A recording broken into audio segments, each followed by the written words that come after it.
খবর 24 সাথে আপনাকে স্বাগত। নতুন নতুন খবর জানার জন্য আমাদের চ্যানেলে চোখ রাখুন। নমস্কার, খবর 24 সাথে আপনাদের স্বাগত। দর্শক, কোভিড-19 মহামারী চলাকালীন ফেন্টানাইলের মাত্রা অতিরিক্ত চলন বেড়ে যাওয়ায় ডাক্তাররা তাদের রোগীদের সাহায্য করার জন্য জরুরিভাবে নতুন উপায় খুঁজছিলেন। আর সেই ব্যাপারে বুপ্রেনফাইন লোকেদের ওপিওয়েড ব্যবহার বন্ধ করতে সহায়তা করে বলে পরিচিত। তবে ফেন্টানাইল ব্যবহারকারীদের জন্য চিকিৎসার শুরু করা আরও চ্যালেঞ্জিং ছিল, তার জন্যে অন্যান্য ওপিওয়েডের বিরুদ্ধে। ফেন্টানাইল শরীরে বেশিক্ষণ থাকে এবং খুব তাড়াতাড়ি বুপ্রেনফাইন গ্রহণ করলে তা হঠাৎ গুরুতর প্রত্যাহারের লক্ষণগুলিকে ট্রিগার করতে পারে।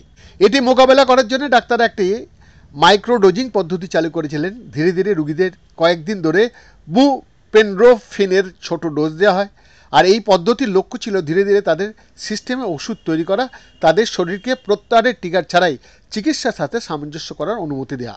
যাই হোক, ইউসি সান ফ্রান্সিসকোর ডাক্তারদের দ্বারা একটা সাম্প্রতিক গবেষণায় এই কম ডোজ দীক্ষা কৌশলটি পরীক্ষা করা হয়েছে এবং দেখা গেছে যে এটি আশা অনুরূপ কার্যকর ছিল না।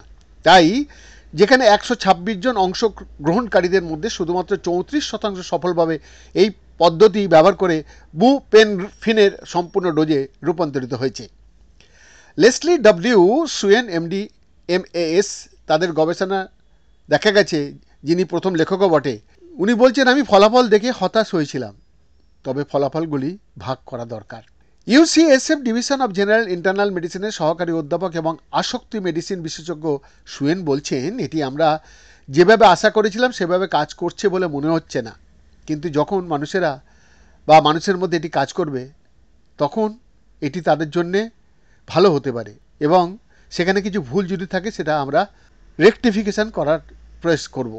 অধ্যয়নটি কম ডোজ বুপ্রেনফাইন সূচনায় সবচেয়ে বড় মূল্যায়ন 24 জানুয়ারি জামা নেটওয়ার্ক ওপেনে সামনে এসেছে। বৈদ্যনাথের রিপোর্ট, খবর 24।